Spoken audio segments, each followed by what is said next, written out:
olahraga itu kan kesannya orang kalau olahraga itu sekarang tuh pencitraan gitu. Saya dulu juga awalnya pencitraan loh. Oh gitu. Oh, awalnya pencitraan juga. Awalnya pencitraan dong. Menurut saya ya, orang kaya itu bukan orang yang punya mobil mewah, bukan punya rumah mewah, tapi adalah orang yang bisa menikmati paginya dengan tenang. Wah, gila sih, keren sih. Bener. Bener nggak? Iya, itu flexing yang bagus nih sekarang nih. Iya nggak? Iya, zaman sekarang flexing itu mestinya. Kalau bisa lo menikmati pagi lo dengan tenang, Iya. nggak keburu-buru, lo orang kaya. Iya. Saya 2023 tuh kena stroke. Nah, itu aku baru mau nanya tuh. Fisioterapi jalan udah lurus. Terus saya bilang gini, saya udah boleh lari belum? Pak, sabar kali. Leo. Iya. Terus akhirnya dari situ saya bilang gitu bahwa ini kalau saya nggak olahraga nggak mungkin saya kayak begini.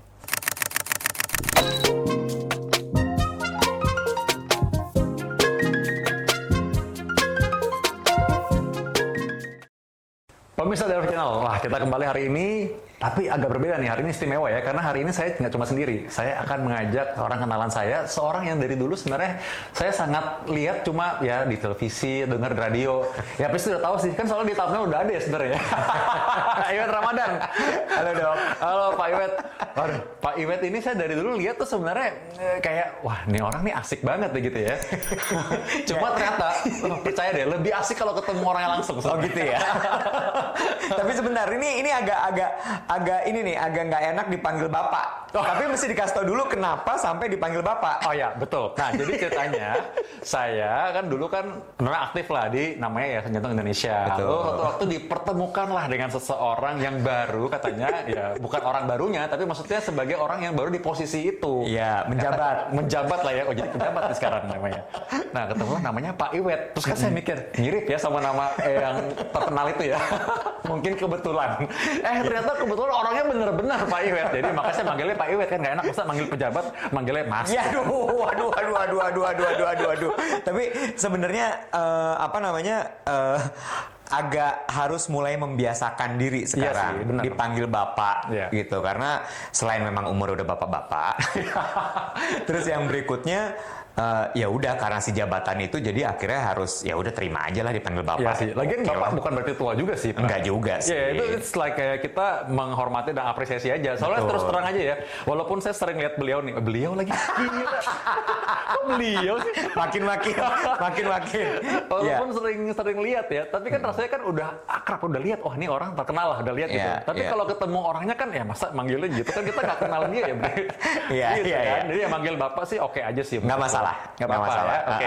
Aku minta maaf dulu nih. Takutnya ada orang tersinggung soalnya. Enggak. Kayak dulu nih, ini kan tahun baru nih ya. Dulu kan orang manggil, misalnya bilang, selamat tahun baru om, gitu. Saya agak kesel. Sekarang kalau dipikir-pikir ya emang bener sih. Udah om juga. Kan teman-temannya anak-anak ya.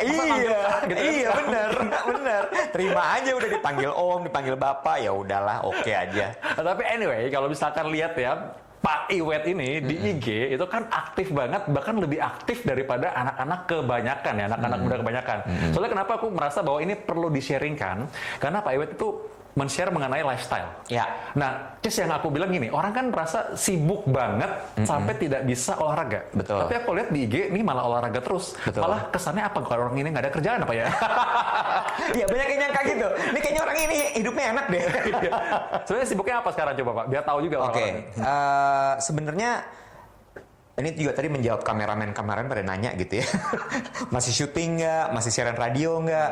Jawabannya udah nggak. Jadi sekarang itu memang lebih banyak bisnis, ngurus kantor, terus kemudian banyak di belakang layar, sama jadi ketua bidang komunikasi Yayasan Jantung Indonesia. Itu satu. Terus kemudian ada satu yang masih nyangkut dunia entertainment, siaran pagi di TikTok setiap hari. Setiap hari. So TikToknya apa nih nanti? Oke. Tinggal cari aja either di akunnya Dave Hendrik atau akunnya Iwet Ramadan, kita ganti-gantian karena kan join live gitu. Kita basically kayak siaran radio tapi formatnya di TikTok dan nggak ada lagunya gitu. Jadi kita ngobrol aja, talk show. Banyak orang bilang katanya podcast gitu. Terus kemudian turunan dari situ juga ada syuting YouTube juga. Aku baru nge-build nih akun YouTube-nya Dave sama Iwet, namanya Duet gitu. Jadi kita syuting YouTube juga, terus kemudian siaran TikTok, aku ngurus kantor juga, terus kemudian ngurus Yayasan Jantung juga. Jadi ternyata sih nggak seperti orang ngira nggak ada kerjaan ya. Ternyata ada kerjaannya gitu. Sama sebenarnya sebelum ini